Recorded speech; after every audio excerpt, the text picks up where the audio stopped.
You should see the slides, yeah? Yep. Yep. Perfect. Okay. And I can start us off if you want to go to the agenda. So we'll do the roll call just in a moment, and then we'll provide a an update on the sampling that has occurred so far. We're halfway through. Never thought I'd say those words. It's very exciting, and we've been working on the existing conditions report, and we're going to talk about the water treatment, the WTM pollutant load analysis tool that we've been using for the existing conditions. And then we've got some updates at the end. So with that, go to the next slide, please. And Christine, do you want to go through attendance? Sure. We'll start with our grant manager from Deep, Samantha Dow. Good morning, everyone. How are you? Hello, thanks for joining us. From Yeah. NVCOG, Aaron Budrus. Aaron's here. Good morning. Tom Doherty. Hello, everybody. Hello. Uh, Ray, I believe, messaged me that he would not be able to attend. I think his alternate is Lucas. How's it going? Good morning. Yeah, Ray's out in Maine. Okay, great. Thank you, Lucas. Roy Kavanaugh. He may be fashionably late. Mark Posidento. Okay, Mark, I see you, but you're muted right now. But I see you. You're there. Okay, Mark Sussman. Here. Thank you. Chris Parsons. Good morning. Hello. Kevin Zach. I don't see Kevin here. I actually do see both Nicole Davis and Liz Gant. Liz Lease, I'm going to say it wrong every time. We are both here.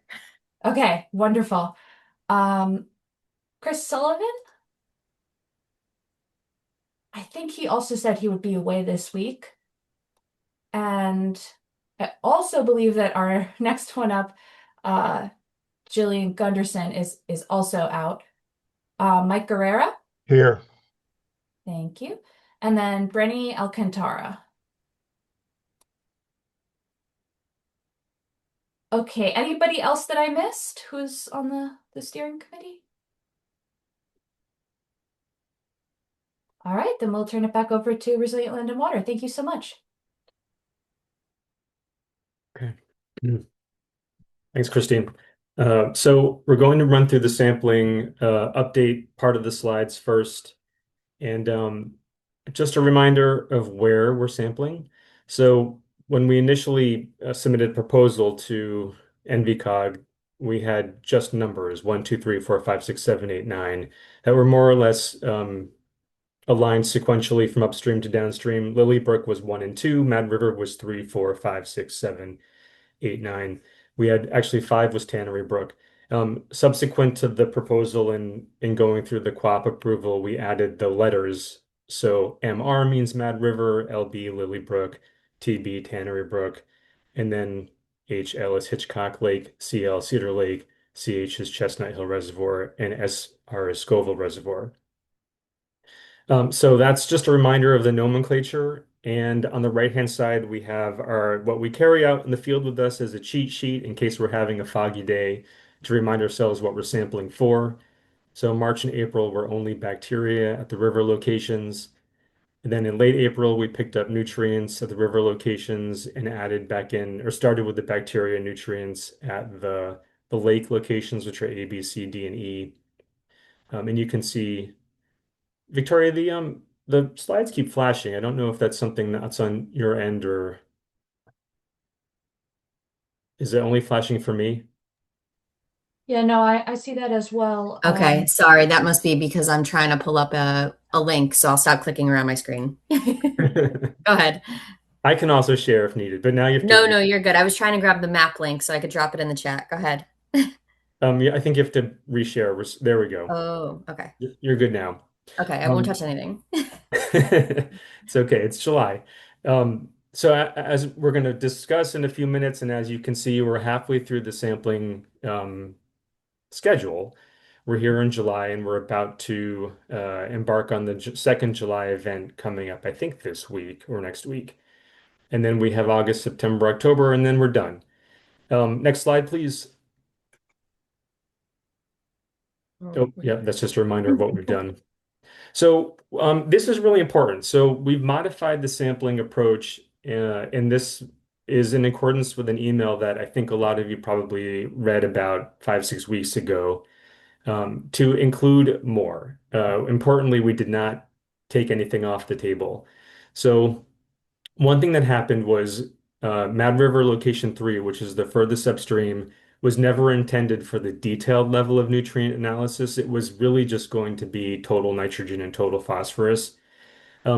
We think it's better to look for more. So the subspecies of nitrogen and phosphorus that we're looking at other sites, we wanted to not miss an opportunity to do that at the Mad River location upstream of Scoville Reservoir.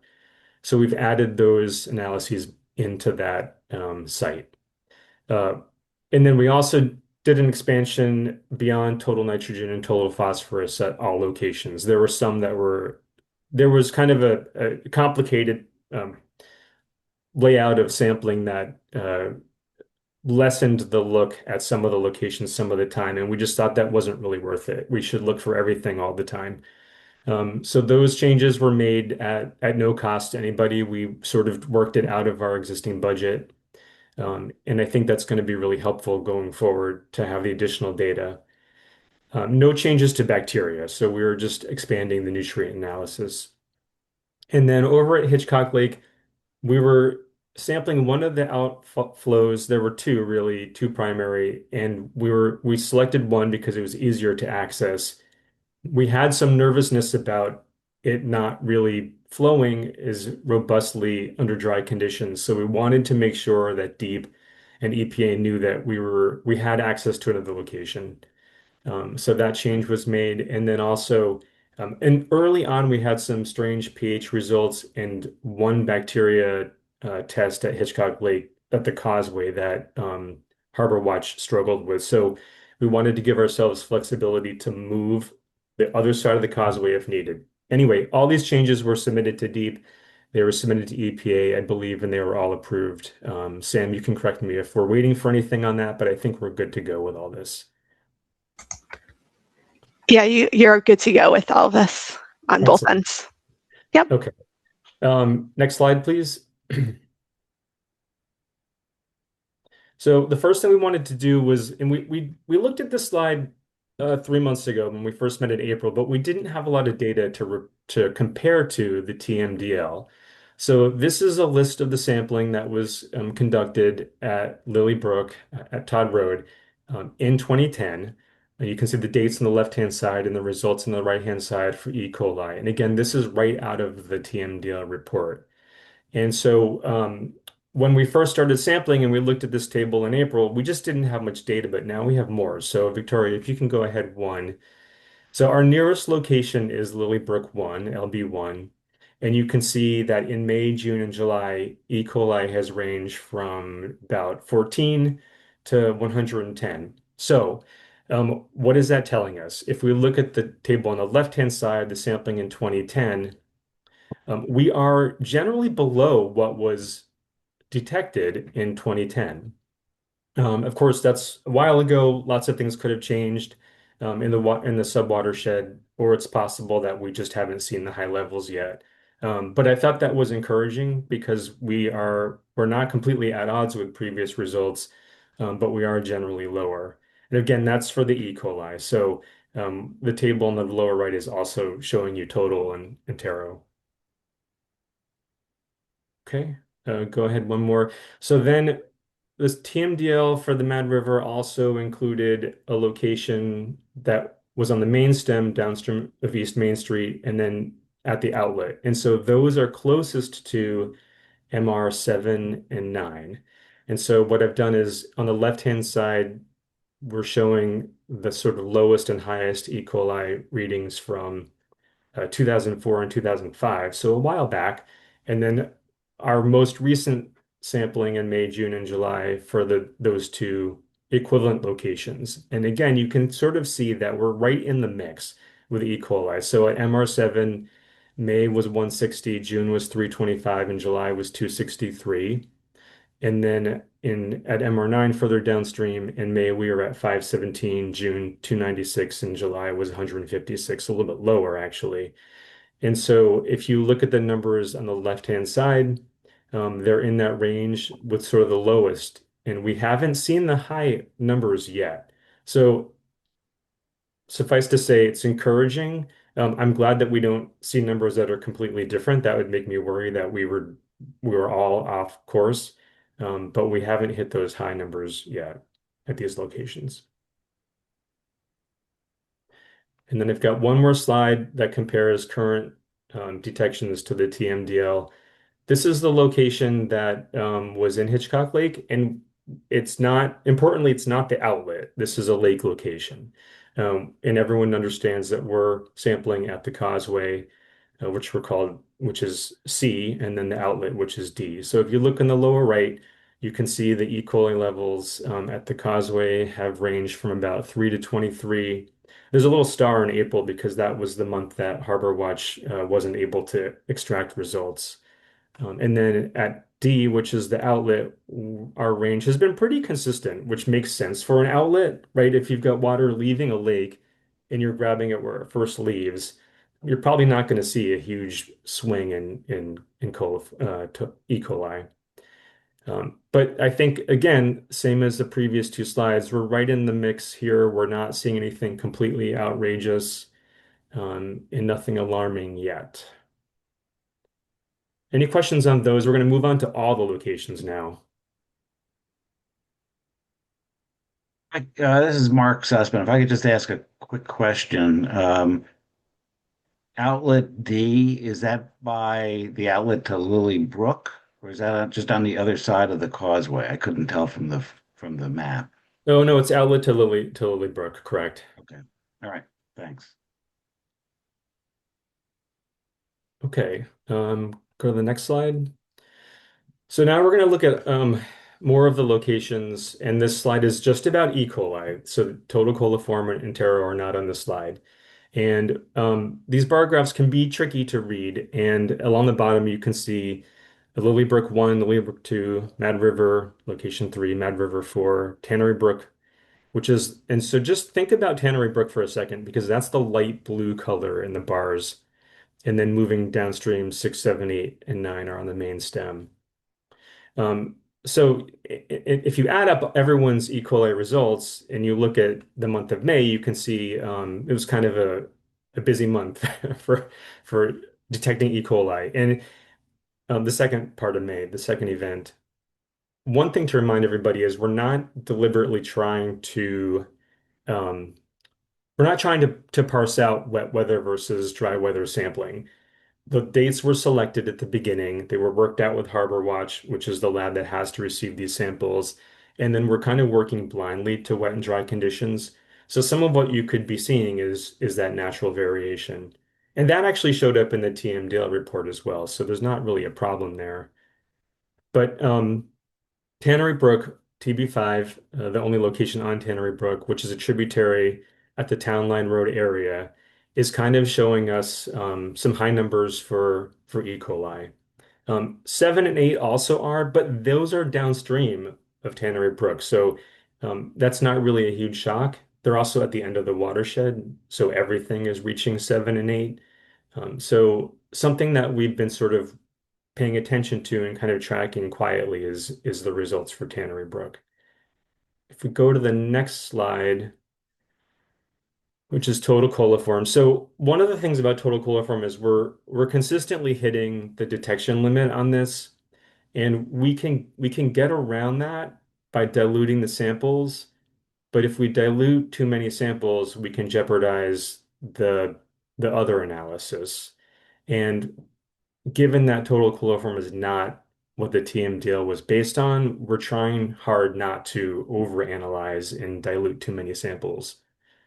So why am I saying that? If you're hitting a detection limit on total coliform and you dilute it, you can have more precision into the results.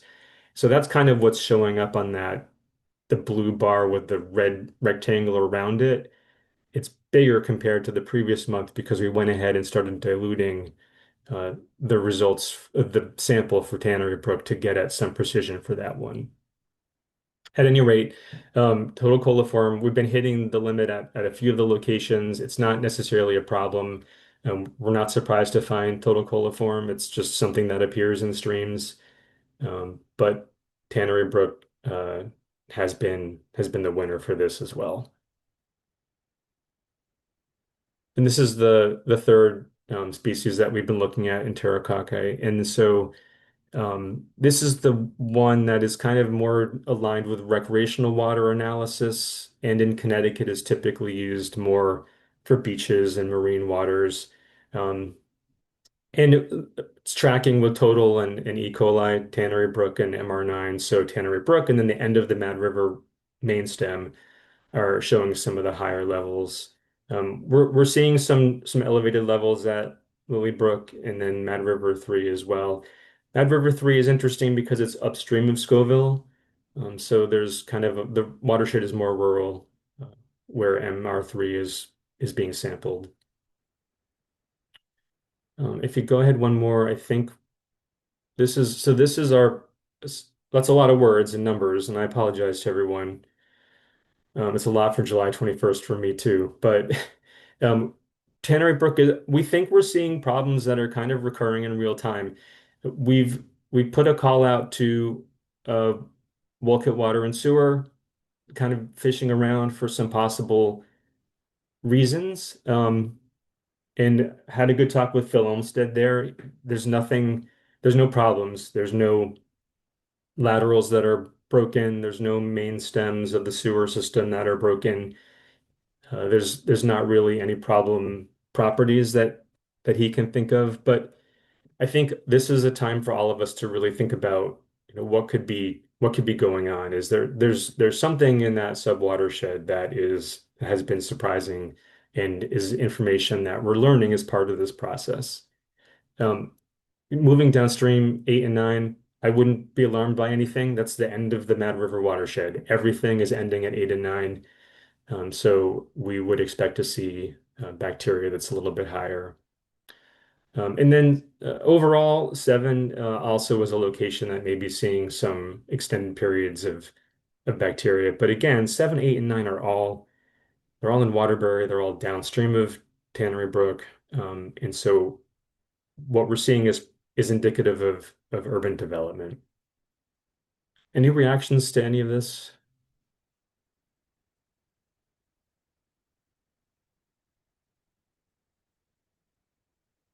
Quiet group.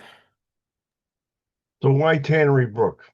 Why they have such a high level? Anybody have any ideas?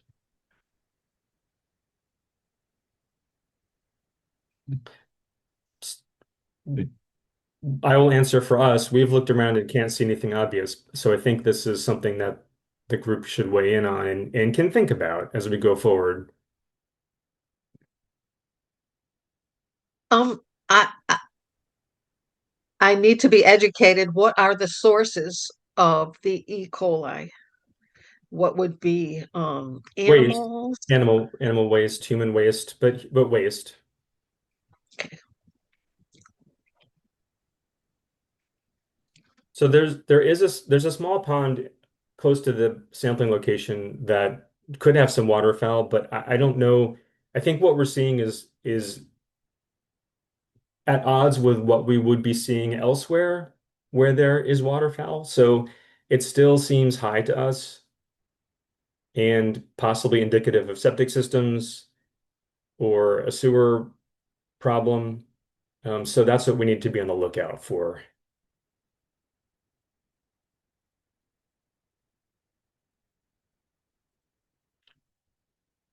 I wouldn't say that it's something that anybody needs to be alarmed with. The condition is us finding it didn't cause it to happen. It's whatever's going on is going on. But I think we'd be remiss if we didn't find some reasons during this watershed base plan. So we'll keep looking.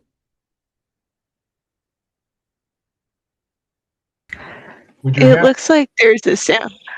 Oh, go ahead. Sorry. I was gonna say, in order to zero in on the source of this, wouldn't we have to kind of alter the sampling locations in order to nail that down? Well, since it's luckily one of this more moderately sized to smaller subwatersheds, well, maybe it's the same size as the Lily Brook watershed. We would One thing that could be done is to start sampling further upstream. So this location is near Town Line Road, which is the end of Tannery Brook.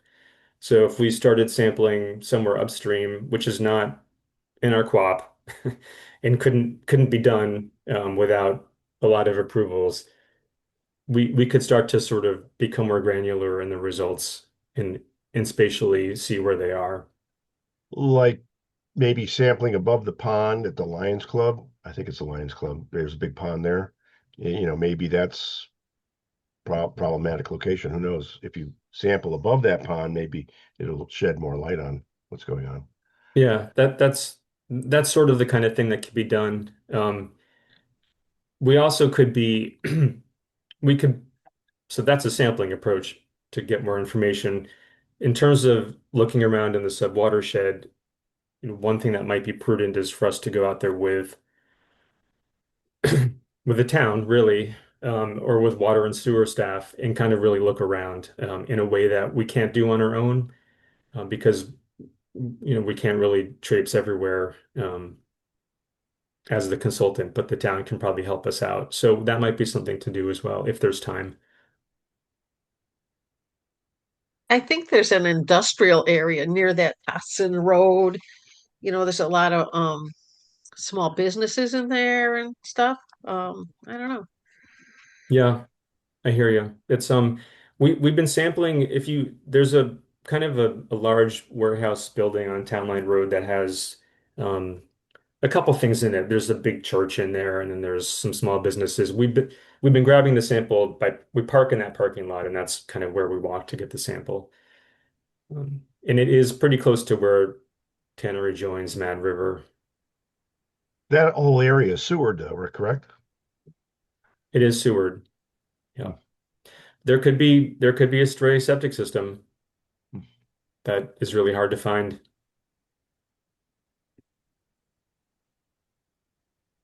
So we'll continue to do some homework on that. In the meantime, we'll be sampling for a few more months, so we'll look and see if anything changes. And Christine, maybe we can reach out to the town health department. I can't remember if Wolcott's a district or a department. I think it's a department. I think they're with Chess Prescott, Oh, which no, is you're right. like Okay, Cheshire. Also, my we do have bad. Mark Pasadento here. Mark, do you have any thoughts on the Tannery Brook issue?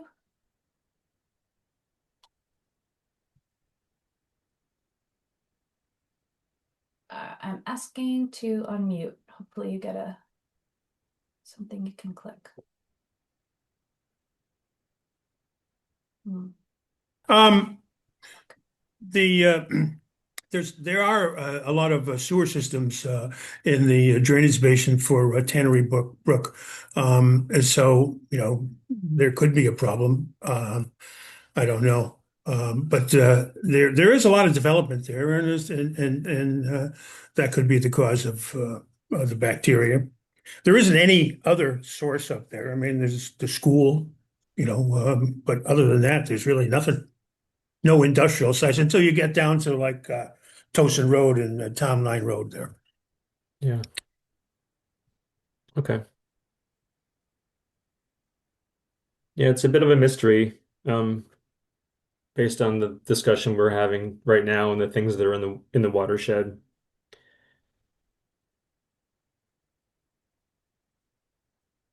I see the And I link. get the reports from Chesapeake on the septic system failures every year from the town, and we haven't seen anything significant. That's good to So know. Okay. yeah.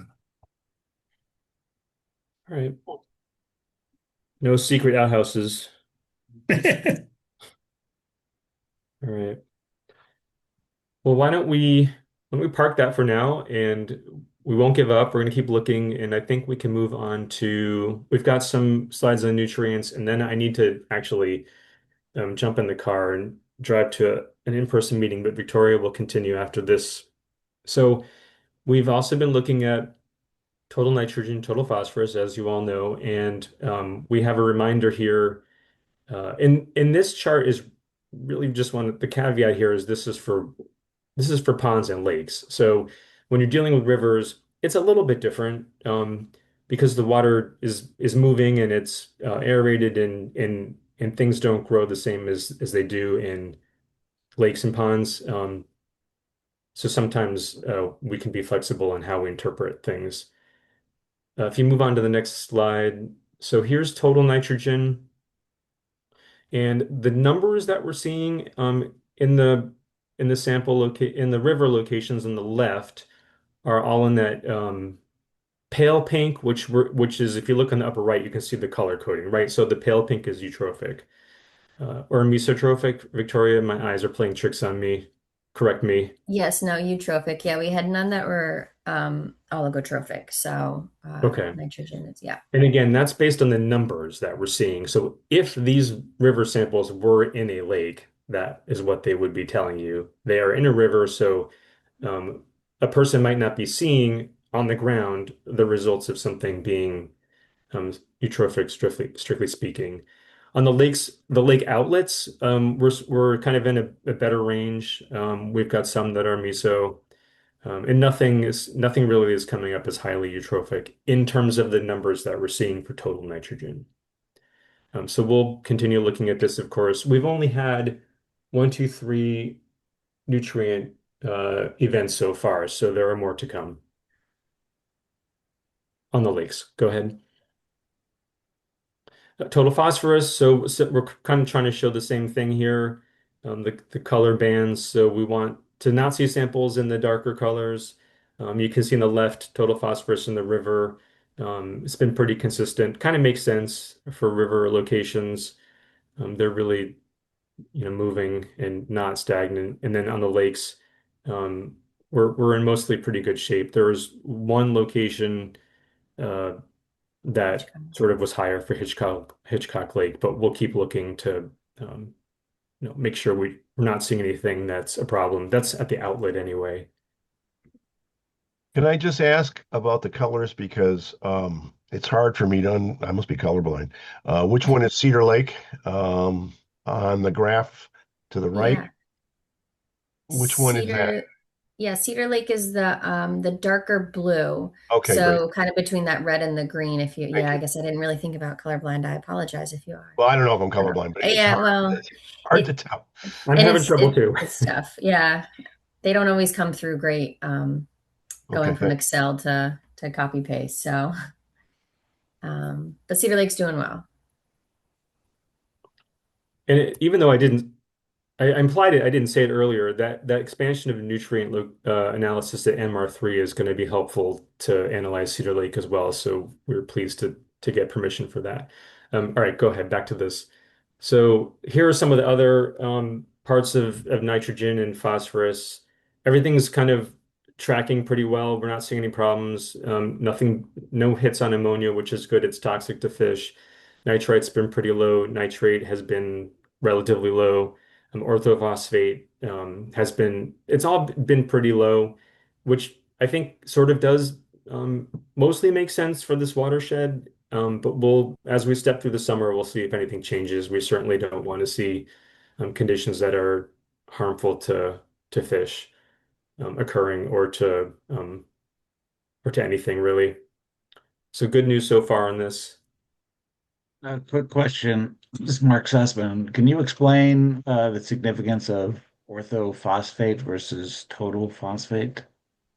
Yeah, this is where my weakness in chemistry is going to be exposed. I'm pretty sure orthophosphate is the one that shows you the part that can be reactive and lead to more quickly lead to eutrophic conditions. Is that your understanding as well?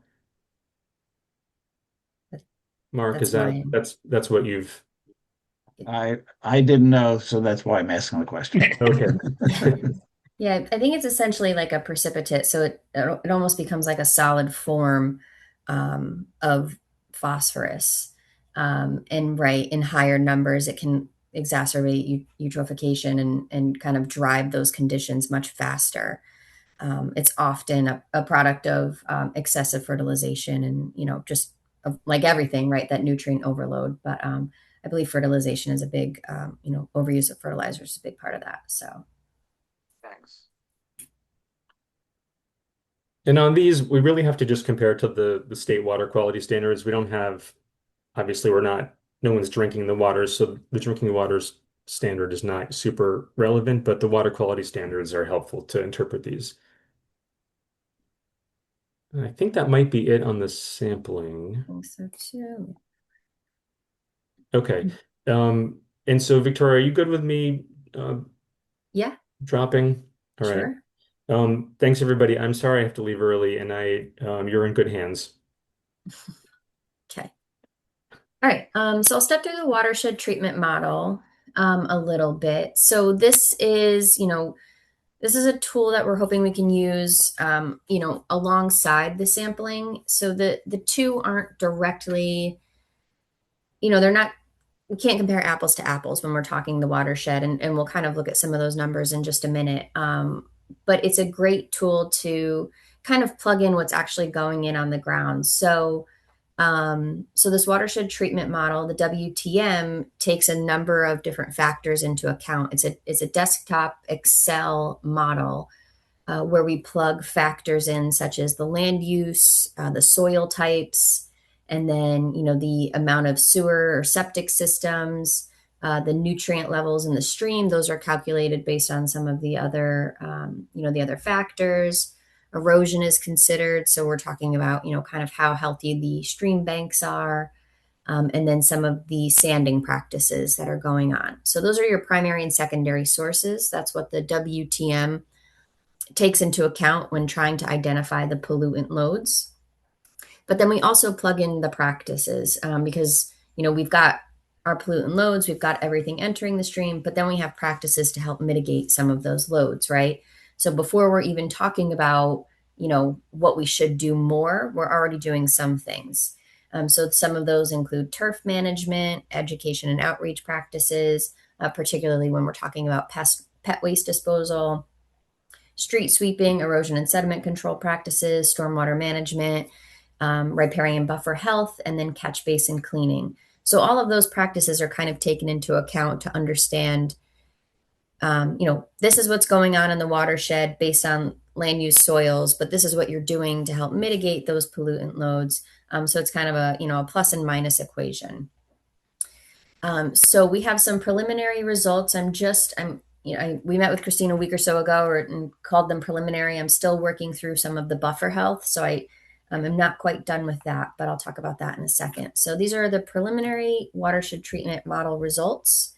One thing I did want to point out here is that for the WTM, we're actually including this very large watershed down here, which is number 24. So it's the last sub watershed. We talked about the delineation of these subsheds a few months ago. So we have 24 subsheds. 23 of them are within the primary study area. However, 24, this large one here that also intersects Prospect, and then I believe a little bit of Cheshire. This is part of the larger regional basin. There was a little bit of kind of discrepancy between the sub-regional and the regional basin.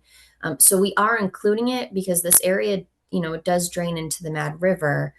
So we want to take that into account, particularly when we're looking at those downstream locations. So we are taking it into account for the land use and the soils and everything. However, we won't be suggesting, any management practices or anything for that subshed. So everything will really be focused for Bristol, Wolcott, and Waterbury. Yeah, and I So just want something to jump in and stress that Yeah. at the beginning of this project, we did not know about this. It wasn't documented on Deep's Right. previous mapping about the section in Prospect. And it is good in a way that we found, for instance, although it is a smaller land area, Bristol's headwaters for the Mad River around the Cedar Lake area are much more impactful on the full project than what we're seeing at the very downstream bit in Prospect. So If anyone wants to talk further about that, I'm happy to. My plan right now is to just send a memo to Prospect updating them. If they want to join the steering committee meetings, they're welcome, but the majority of this plan will, I would say, acknowledge the extended watershed we've discovered in Prospect, but will the planning part will not focus on them. So happy to answer any questions if people have. Thank you, Christine. Yes. Yeah, so it's great information. However, I also don't think that what's coming out of Subshed 24 is going to drastically alter our findings anyway. So, so right, kind of that main stem coming down from Cedar Lake is really what we're going to be focusing on anyway. So just like the bacteria and the nutrient, we've got a lot of numbers and graphs and charts. But we'll kind of just talk about some of the generalizations. So. So this chart here, coming out of the WTM, it tells us what we're expecting to see for total nitrogen and total phosphorus, which is great because we can, somewhat compare to what we're seeing in the sampling. We also are looking at total suspended solids. So those are the green line on the chart. And then we're also seeing fecal coliform, which is the purple line. So nitrogen is the blue, phosphorus is the red. So in general, these are normalized numbers because there's such different size subsheds. These are normalized. So this is what's coming out for pollutant loads per acre. So that way we can look at every subshed the same. So in general, what are we seeing? We're seeing kind of from subshed 10 to 13, 14, 15, we're seeing some of the higher loads. So that's in the area around Chestnut Hill Reservoir and Scoville. So that's almost dead center in the middle of our watershed. So that area is, again, based on land use, soil types, practices, estimated to have some of the higher pollutant loads. We have a little bit of a lull from subshed 15, 16, 17, which is interesting. I'll actually get to that in a minute. And then towards the mouth of our river, 18 to 23, again, we're seeing kind of an uptick in some of those estimated pollutant loads. So I show a couple charts in just a second that kind of try to align some of our sampling going on. But some of this is generally kind of generally in line with what we're seeing. So it's tough with nutrients because, like David had mentioned, it's still a little bit early for us to start drawing major conclusions with only 3 sessions under our belt. So hopefully in a couple months when we have all of the nutrients, we'll have a better we can kind of better align what we're seeing on the ground with the WTM. But so on the left side, you have our 2 smaller sampling graphs. And I kind of rearranged those to go from the headwaters to the mouth. So from Cedar Lake down to location MRI in the southernmost part of Waterbury. So for the TN and the TP, nitrogen and phosphorus. And then on the right is also just the total nitrogen, total phosphorus, again, per acre. So normalized. So if we're looking at the bar graph, again, no clear trend, right? We can see there's a little bit of variation, a little bit of, the southernmost part of the subshed is typically the highest for nitrogen and phosphorus, which is similar to really what we were seeing on the ground with nutrients and also bacteria, though we're not talking bacteria here. If we look at the sample, we have some spikes, so the total phosphorus in LB1, Lilybrook 1, which is at the Todd and Frisbee intersection, a little bit of a spike there. And then actually a little bit of a spike at MR3, which is that upstream location of Scoville, which is one of the reasons why we expanded the nutrient sampling there. But generally, the patterns are kind of aligning with what we're seeing and what the WTM is telling us. So promising, that's I guess, good in a way, because whatever's feeding into the watershed treatment model will help, further inform what's going on in a smaller scale. But again, we're not drawing any major conclusions. This is just kind of this is what we're seeing for now. And then I do also do this, right? So we look at the fecal coliform, which we're not, the fecal coliform, we've got E. coli and total coliform. So, kind of looking at those 2 bacteria samples here. So I think this is the most interesting because subshed 16 and 17. So 16 is the subshed just slightly upstream of our Tannery Brook location, and subshed 17 actually contains our Tannery Brook location. So those are some of the, according to this Excel model, estimated some of the lower end for fecal coliform pollutant loads, with subshed 17 being the lowest. However, we're seeing TB5, that Tannery Brook site, as having the highest E. coli and total coliform numbers. So very interesting that the watershed treatment is saying, you should be good to go in subshed 17, but we're seeing something a little bit different. So this is just another reason to, kind of reinforce the need to keep exploring what's going on along that Tannery Brook. So again, not drawing major conclusions until we're done with all sampling, and then once I kind of finalize that buffer analysis, because that will alter things a little bit. That'll change some of the runoff coefficients and the total suspended solids, which I didn't get into here, but I think these are generally pretty close to where they'll be final.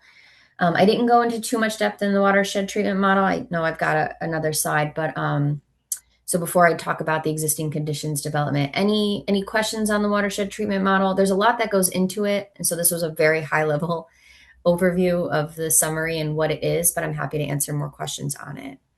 And I do also want to note that I think even if the watershed treatment model wasn't driving with our samples, bacteria and nutrients, one really important, useful way we can use the watershed treatment model is that once we develop some of our suggested management strategies and what we should do and what subshed, whether that's some, decreasing impervious surfaces or, rain garden installations or increasing street sweeping practices, things like that, we can really then see the benefits of management practices. So if we see some subsheds with really higher loads, and we decrease impervious surface by an acre or two, we can really see how those practices will be impactful and what subshed and which could be most impactful, if that makes sense, if I said that the way I wanted to. So it's really useful to kind of see the before and the after conditions. That's a lot of the technical. Otherwise, we're pretty close to wrapping up. So any questions on the watershed treatment model? If not, no worries. We'll have a full write-up on this in the existing conditions. So it might be a little easier to digest. So moving on, we're just about done here. Existing conditions development. So this is kind of the first half of the watershed plan. So we're just starting to wrap up a draft of that and should be getting that to you soon. So this portion of the watershed-based plan will include the sampling and the WTM, that watershed treatment model results. Of course, those are when you get the draft, or we of course won't be done with those. So those results will still be preliminary, half done. But it's also going to include a lot of kind of narrative about the watershed, what's going on in the watershed by way of geology, land cover. We've got talk about the FEMA flood zones. We'll of course talk about the impaired waters list, TMDL, MS4 throughout the watershed. And then we'll include some discussion about the watershed recon. So what we've seen, where we've seen it, what could be potentially contributing to impairments, things like that. So that's in the works, and that should be coming your way pretty soon. So that'll be a hefty review, but it'll be nice to start to put some of this together for you all. Just as a timeline reminder, so it seems like we have a long way to go, but when we start to look at it like this, I guess it's really not that far. So August, like I said, we'll get the committee, the existing conditions to review. October, although the water sampling will conclude, so then we'll also be able to go back to that existing conditions and finalize that narrative. We're hoping November we can get some implementation strategies. We're already starting to, we haven't put anything on paper, but David and I have already kind of been talking about some things. So we'll get a suite of implementation strategies to help bring down some of these pollutant loads. That'll give you something to review. December, January, so end of the year, early year, we'll have a committee and a public review of the full draft plan. So that's the entire watershed-based plan. At this point, though, you will have already reviewed the existing conditions, and we will have already talked about implementation strategy. So really, that's just the watershed. The watershed-based plan is really all of that coming together. You of course, we'll have a chance to review the full document, but and up until that point, there shouldn't be too many surprises. And then, of course, we'll have another public meeting to let folks know what we found, present those implementation strategies and get public feedback. And then hopefully with the target of March being plan finalization and, having that published, or if there's a need and, we're behind for some reason, we'll look for a contract extension. Hopefully not the latter because that's always a pain, but we will, we always like to we keep that in mind, right? Deadlines are sometimes extended. But as of right now, that's what we're shooting for. I think we're doing pretty good with the timing. Any questions on timeline? All right. All right. And then just a few action items, and then we will adjourn. So a couple things, coordination during sampling, particularly for Hitchcock Lake. I'm going to head out tomorrow and take a look at the location. However, Mark, I believe I might send an email later today with some potential relocation sites. I'm hoping after that heavy rain, we should be good with the outflow location, the HLD site. So hopefully we've got enough water there. But Dave and I have been looking at some potential relocations if necessary. So maybe we'll coordinate with you, Mark, on getting access to those potential sites if that's good. Sure, that's fine. Okay, great. As of right now, we haven't needed it, but and hopefully we won't. But it's always, we need to have that relocation just in case. So, so we'll work on that. And then if any other coordination comes up, we'll certainly reach out with other folks on the committee. And then continue sending us any data reports and information. So if anything new arises, of course, we want to keep compiling that so we can include that in the existing conditions and consider that when we're sampling. And then keep an eye out for the existing conditions report draft. So Christine will help us distribute that. And then we'll give you all plenty of time to review that and then get us back any comments. And then other than that, I can hand it over to Christine. Yes, I just had a quick update for the group. So I anticipate that my maternity leave will begin in early October. So I just wanted to give you guys a heads up that I intend to be out October, November, December, but of course these things rarely go according to plan, so maybe a little earlier or a little later. And in the meantime, my supervisor, Erin Budrus, and my colleague, Tom Doherty, will be working on this project. Tom is going to be the temporary project manager during that time. So I just wanted to give Tom a brief opportunity to introduce himself. Yeah, hi everyone. Thanks, Christine. So yeah, my name is Tom Doherty. I'm from NVCOG. I'm an environmental planner, and I've been with the COG for about 3 years now. And the bulk of my focus is water quality and stormwater management. So I think that, my experience kind of fits this project pretty well. Um, and not only that, I've lived in Waterbury and Wolcott for a number of years, so I'm familiar with a lot of these areas. So I'm excited to assist on this project, and please feel free to reach out with any questions, and excited to work with our consultants. Wonderful. Thank you so much. I put Tom's email in the chat if you need him, but I will be hopefully sticking around for the next few months. And Tom and Erin will be running. We're keeping our next quarterly meeting. Tom and Erin will be running that as scheduled. So, thanks. Will you be sending us a copy of the presentation that we viewed today? Yeah, absolutely. And we'll send that, maybe a few days because we like to send that at the same time as the meeting notes. But yes, that will go out to the group.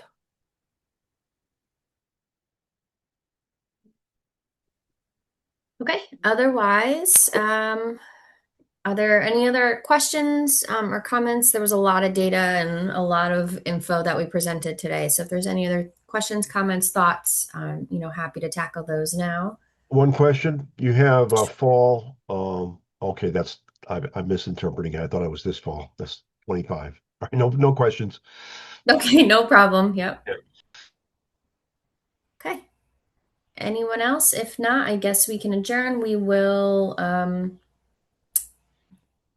see you all in October.